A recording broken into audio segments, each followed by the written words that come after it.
जय हिंद प्यारे बच्चों। आज हम लोग मोस्ट इम्पोर्टेंट सवाल जो है वीवीआई क्वेश्चन बोल सकते हो सब्जेक्टिव का केमिस्ट्री का लेके आए हैं। उनमें से प्रथम है आधुनिक आवर्त सारणी और मेंडलीव आवर्त सारणी में अंतर स्पष्ट करें।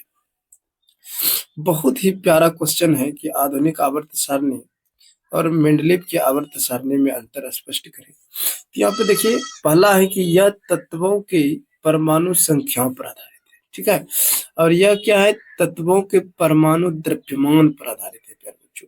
संख्या के आधार पर है, ये परमाणु द्रव्यमान पे जैसे जैसे भार जिसका था उसके अनुसार से ये सजाया गया था मेंडलीव का आवर्त सारणी को। जिसमें अगर जब बात किया जाए, कह रहा है कि आधुनिक आवर्त सारणी में दूसरा क्या हो जाएगा, इसमें कुल 7 क्षैतिज, यहाँ देखिए 7 क्षैतिज एवं 18 उदग्र स्तंभ है। और इसमें क्या था, 6 क्षैतिज एवं 8 उदग्र स्तंभ था, ठीक है, स्तंभ था। और कहता है कि इस अभिक्रिया में गैसों को, अक्रिया गैस को 18वें समूह में रखा गया, किसमें, आधुनिक में। जबकि कह रहा है इसमें अक्रिया गैस का कोई भी स्थान नहीं था प्यारे बच्चों, ठीक है। कह रहा है इस मेंडल ये जो आधुनिक आवर्त सारणी है इसमें मेंडलीव आवर्त के सारणी के लगभग सभी दोष मुक्त हैं, ठीक है। और इसमें क्या है, इसमें अनेकों दोष है, कई दोष है ये बोल सकते हो इसमें, ठीक है। आगे हम लोग चलते हैं। आगे क्या था, आगे था प्यारे बच्चों कि ये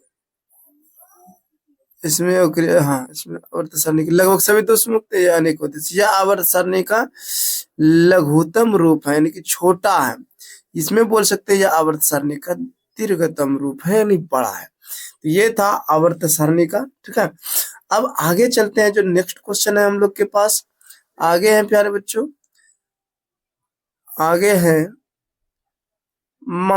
प्लास्टर ऑफ पेरिस के रासायनिक नाम, रासायनिक सूत्र और बनाने की विधि तथा उपयोग, जो कि बहुत मोस्ट इंपोर्टेंट है। कितना, तो 5 नंबर के लिए ये इंपोर्टेंट है सवाल, इसीलिए इसको हम लोग समझते हैं। क्या था, प्लास्टर ऑफ पेरिस का रासायनिक नाम कैल्शियम सल्फेट हेमीहाइड्रेट है, ठीक है। कैल्शियम सल्फेट हेमीहाइड्रेट होता है। और इसका रासायनिक सूत्र की बात किया जाए, CaSO4 इंटू हाफ अनुजल बोल सकते हो प्यारे बच्चों, ठीक है। और बनाने का विधि क्या है, बहुत सरल है। जिप्सम यानी कि CaSO4 इंटू 2 अनुजल को 373 केल्विन यानी कि 100 डिग्री सेंटीग्रेड पर गर्म करने पर प्लास्टर ऑफ पेरिस का निर्माण होता है। तो इसका उपयोग क्या क्या है उसको देखते हैं। इसका उपयोग जो है, कह रहा है कि सजावटी सामान, मूर्ति बनाने में है, अग्निशामक संबंधित सामग्री बनाने में, ठीक है, अग्निशामक सामग्री बनाने। उसके बाद प्रयोगशाला में है, गैसों का रिसाव से रोका जाता है। उसके बाद खिलौना, उसके बाद सिरेमिक बर्तन यादें बनाने में प्रयुक्त होता है। और हम बता देते हैं, डॉक्टरों द्वारा टूटी फूटी हड्डियों को जोड़ने में भी इसका प्रयोग किया जाता है। दीवारों तथा खिड़कियों की जो छिद्र होता है उसको भी बंद करने में इसका इस्तेमाल किया जाता है प्यारे बच्चों, ठीक है। आगे चलते हैं हम लोग, आगे क्या है, आगे है विरंजक चूर्ण और हाइड्रोजन का उपयोग। तो फर्स्ट है विरंजक चूर्ण का उपयोग, तो बोलेंगे यह कीटनाशक के रूप में जल को शुद्ध करने में होता है, विरंजक चूर्ण का। क्लोरीन तथा क्लोरोफार्म के निर्माण में भी इसका उपयोग होता है। कागज की फैक्ट्री में तथा कपड़ा उद्योग में इसका उपयोग किया जाता है प्यारे बच्चों। आगे चलते हैं हम लोग, तो ये था। अब दूसरा जो है ना, दूसरा चलते हैं और इसमें से जो वीवीआई क्वेश्चन है उसको हम बताने का कोशिश करते हैं। नेक्स्ट क्वेश्चन है प्यारे बच्चे, साबुन तथा अपमार्जक में अंतर। उसमें हाइड्रोजन का यूज जो था इस पीडीएफ में नहीं था, इसीलिए हम नहीं बता रहे, ऐसे मुंह से बताते हैं। जैसे कि द्रव हाइड्रोजन का प्रयोग जो होता है ना प्यारे बच्चे की, द्रव हाइड्रोजन का जो प्रयोग होता है उसको ईंधन के रूप में होता है, वायुयान वगैरह में जो ईंधन है ना उसके रूप में होता है। उसके बाद हाइड्रोजनीकरण प्रक्रिया द्वारा इसको वनस्पति घी बनाने में भी इसका प्रयोग किया जाता है। तो बहुत सारा है। उसके बाद गैस है, तो और गुब्बारे वगैरह सब में बनता है किसी में, तो उसके लिए अलग से हम दे देंगे, ठीक है। इसको हम लोग समझते हैं। प्रथम, साबुन तथा अपमार्जक में जो अंतर है प्यारे बच्चों, साबुन और अपमार्जक में जो तो आपका अंतर है क्या है, यह उच्च वसा अम्लों के सोडियम लवण होते हैं या लंबी श्रृंखला वाले सल्फोनिक अम्ल के सोडियम लवण होते हैं। फर्स्ट है। इसके बाद क्या है कि यह कठोर जल में कठिनाई से झाग देता है। ये साबुन होता है जल्दी झाग नहीं देता है, और यह कठोर जल में भी आसानी से झाग देता है। कौन? अपमार्जक। आगे है, यह साफ सफाई का काम कठिनाई से करता है, नहीं कम करता है। यह साफ सफाई का काम जो है अच्छी तरह से करता है। तीसरा था। उसके बाद आगे देखिए क्या है, आगे जो आप लोग के पास है, आगे है कि यह जल में कम घुलनशील होता है। देखिए जितना जल में घुलनशील होगा प्यारे बच्चों, जितना जल में घुलनशील होगा उतनी अच्छी तरह से ये सफाई करता है। और ये करा जल में अधिक घुलनशील होता है। इसमें इसमें करा औद्युक्ता का गुण कम पाया जाता है। ठीक है, इसमें औद्युक्ता का गुण अधिक पाया जाता है। हालांकि ये शब्द कुछ अलग है, तो अलग है। साफ सफाई में ज्यादा ध्यान देता है ये, इसको याद रखिएगा। ज्यादा नहीं, 5 टॉपिक याद रखिएगा। इसका जल ये घोल क्षारीय होता है, जो कि इंपॉर्टेंट है। ऑब्जेक्टिव में आपको पूछ देगा कि क्षारीय का जल घोल कैसा है, सॉरी सॉरी, साबुन का तो क्षार है। प्रकृति जलीय घोल का विलयन का प्रकृति क्या है? क्षारीय। जबकि इसका जलीय विलयन या घोल का प्रकृति उदासीन होता है, उदासीन। उसके बाद कह रहा है, इसका निर्माण वनस्पति तेल या जंतुओं की भाषा से होता है। किसका? साबुन का। इसका निर्माण कोयले तथा पेट्रोलियम से प्राप्त हाइड्रोकार्बन से होता है। ठीक है, आगे चलते हैं। इसका और भी होगा, और भी है। इसका कह रहा है, इसका जैव अपघटन आसानी से हो जाता है, इसलिए यह जल प्रदूषित नहीं करता। साबुन का एक फायदा है कि यह जैव अपघटन मतलब सड़ गल जाता है, उतना प्रदूषण नहीं करता है। कह रहा है, इसका जैव अपघटन आसानी से नहीं होता है, इसलिए यह जल प्रदूषित करता है। प्यारे बच्चों आगे है, इसका आयनिक सिरा सिंगल बॉन्ड COONA होता है। ठीक है, ये होता है।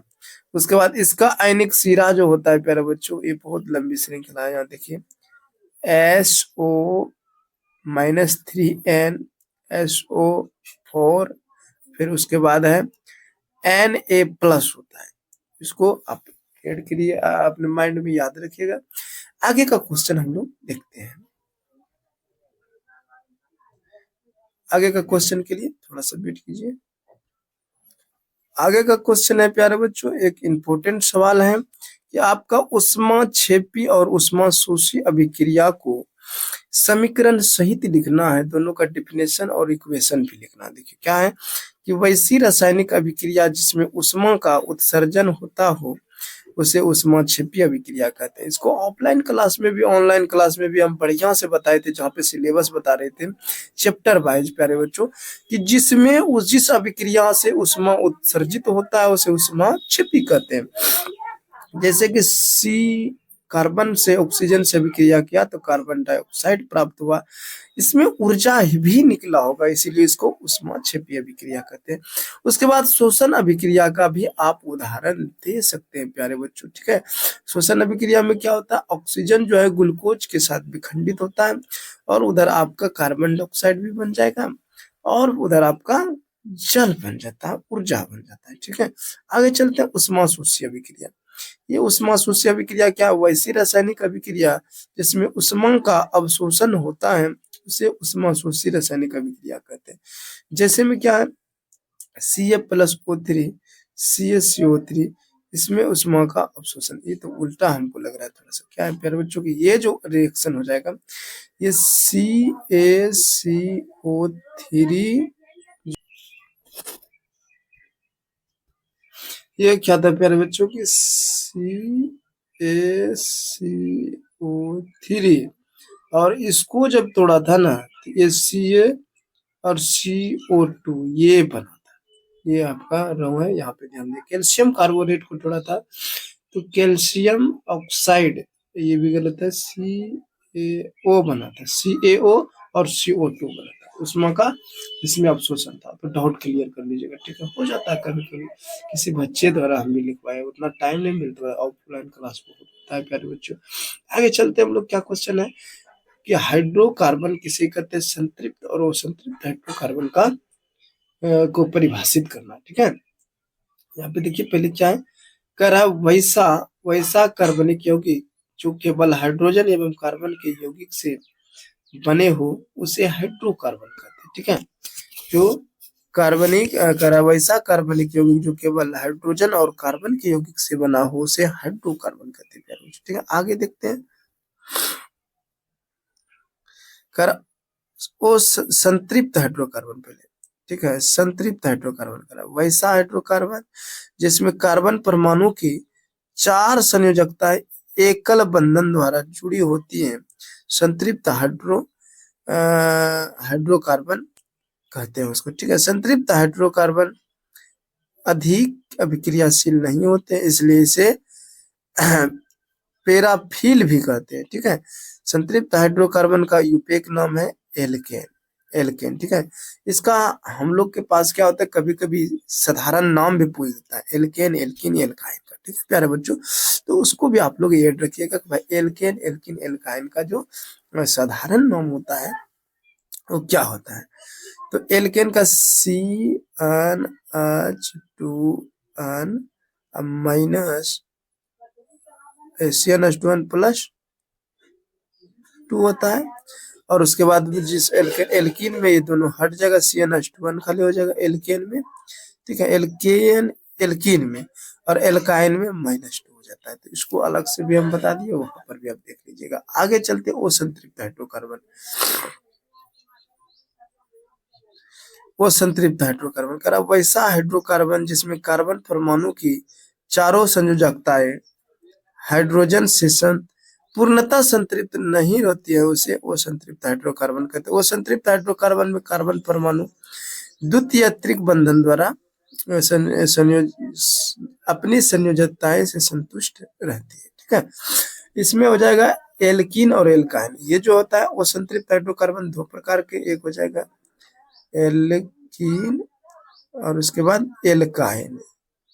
एल्काइन एल्काइन एल्कीन और एल्काइन, इसको याद रखिएगा। ठीक है, आगे चलते हैं जीवन शक्ति का सिद्धांत, जो मोस्ट इंपोर्टेंट सवाल है।